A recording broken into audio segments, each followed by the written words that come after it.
अरहंताणम नमो अरहंताणम नमो अरहंताणम।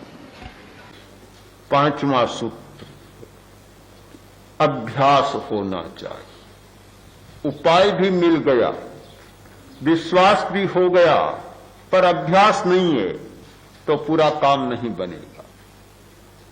आज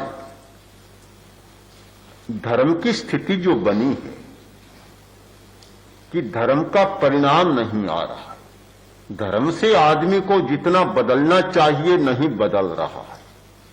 इसका कारण क्या है? मैं तो यही मानता हूं कि कोर्स पूरा नहीं हो रहा है। मलेरिया है, डॉक्टर ने कोर्स दिया कि 10 गोलियां लेनी है, 4 गोलियां खाई और छोड़ दी। चिकित्सा पूरी नहीं हुई, मलेरिया का आक्रमण फिर हो गया। डॉक्टर के पास जाता है, पूछता अभी कोर्स पूरा किया या नहीं किया, कि कोर्स तो पूरा नहीं किया। तो पहले जो ली थी वे बेकार चली गई, उनका कोई उपयोग नहीं रहा। अब नए सिरे से फिर पूरा कोर्स करना होगा। एलोपैथी में तो ये चलता है कि पूरा कोर्स न हो तब तक बीमारी का समाधान नहीं मिलता। तो धर्म का कोर्स भी हमारा पूरा नहीं हो रहा है। श्रवण होता है, हम सुनते हैं, धर्म को सुनते हैं, धर्म में विश्वास भी करते हैं, पर कोरा सुनना और कोरा विश्वास करना पर्याप्त नहीं। तीसरी बात, अभ्यास होना चाहिए। ये तीनों बातें होती है कि सुनना, सुनने के बाद उसमें विश्वास होना और विश्वास के बाद उसका अभ्यास होना, तो धर्म का परिणाम आ सकता है। हम दो में अटक जाते हैं, सुन भी लेते हैं, विश्वास भी कर लेते हैं, अभ्यास नहीं करते, प्रयोग नहीं करते। तो अभ्यास के बिना भी काम पूरा नहीं बनता। तो उपाय का अभ्यास होना जरूरी है। ये ध्यान का शिविर एक अभ्यास का शिविर है, प्रयोग का शिविर है। आप ध्यान न करें, सुनते जाएं, दूसरों को देखते जाएं, आपको कुछ भी पता नहीं चलेगा। क्योंकि जो भीतर में होने वाला है वह सुनने से और देखने से पता नहीं चलता। ध्यान के द्वारा हमारे रसायन बदलते हैं, हमारी विद्युत धारा बदलती है, हमारे भीतर के सारे तत्व बदलते हैं। उसका पता देखने से तो नहीं चल सकता, सुनने से भी नहीं चल सकता, प्रयोग के बिना उसका पता नहीं चल सकता। प्रयोग के बाद ही पता चल सकता है कि किस प्रकार भीतर में परिवर्तन होता है। जिस व्यक्ति ने एकाग्रता का अभ्यास नहीं किया, दूसरों को निशाना साधते देखा, चाहे 1000 बार देख ले, कभी वह निशानेबाज नहीं बन सकेगा। जिस व्यक्ति ने दूसरों को तैरते देखा और स्वयं पानी पर पैर ही नहीं रखा, कभी वह तैराक नहीं हो सकता। तैराक वही हो सकता है जो जिसने पानी में डुबकियां ली है, अभ्यास किया है, बहुत बार तरा है, कभी डूबा है, कभी उतरा है, सब कुछ किया है, वही तैराक बन सकता है। अभ्यास के बिना कोई भी कर्म हमारा हस्तगत नहीं हो सकता। फिर चाहे भीतर का प्रयोग हो, चाहे बाहर का प्रयोग हो, फिर चाहे शिल्प हो, चाहे कर्म हो और चाहे विज्ञान हो। प्रैक्टिकल के बिना, प्रायोगिक भूमिका में उतरे बिना उसका हमें कोई ज्ञान नहीं हो सकता। जो बातें केवल जानने की होती हैं वहां तो जानना पर्याप्त हो जाता है, किंतु जो बातें सीखने की होती है वहां कोरा जानना पर्याप्त नहीं होता, वहां तो अभ्यास करना होता है। शिक्षा का मतलब ही होता है पुनः पुनः अभ्यास, शिक्षण। शिक्षा की पुरानी परिभाषा है कि पुनः पुनः अभ्यास है शिक्षण, बार बार अभ्यास करना।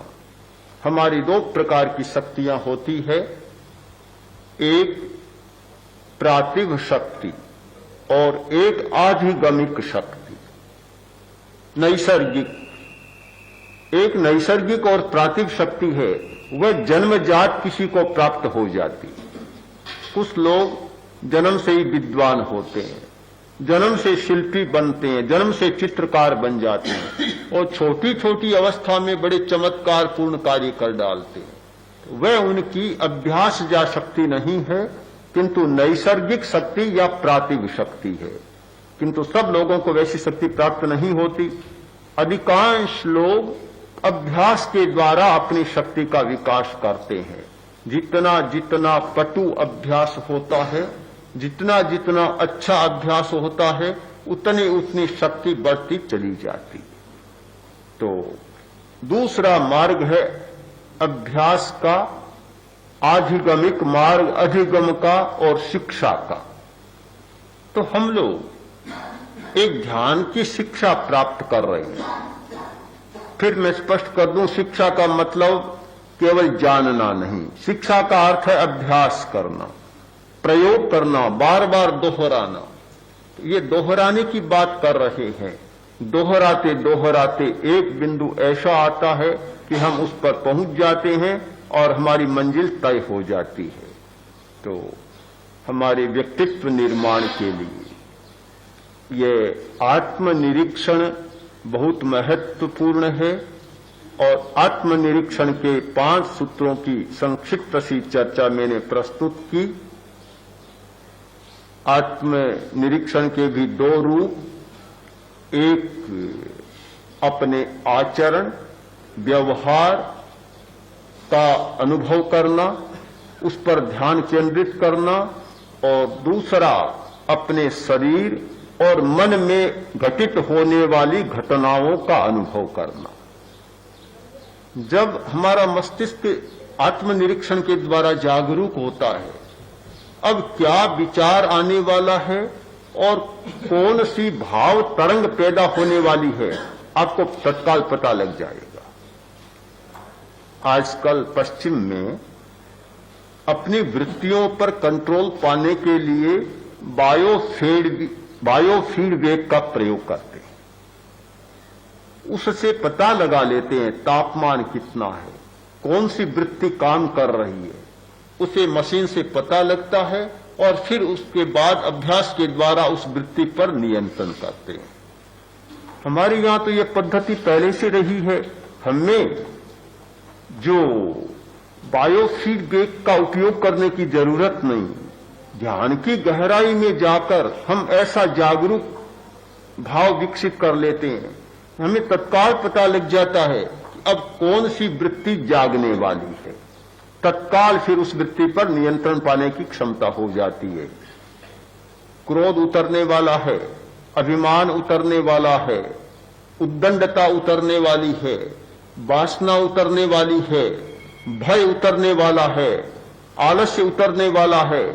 कौन सी तरंग मस्तिष्क में अब सक्रिय हो रही है, तत्काल पता लग जाएगा और पता लगा और उस पर आप नियंत्रण पाने में सक्षम हो जाएंगे।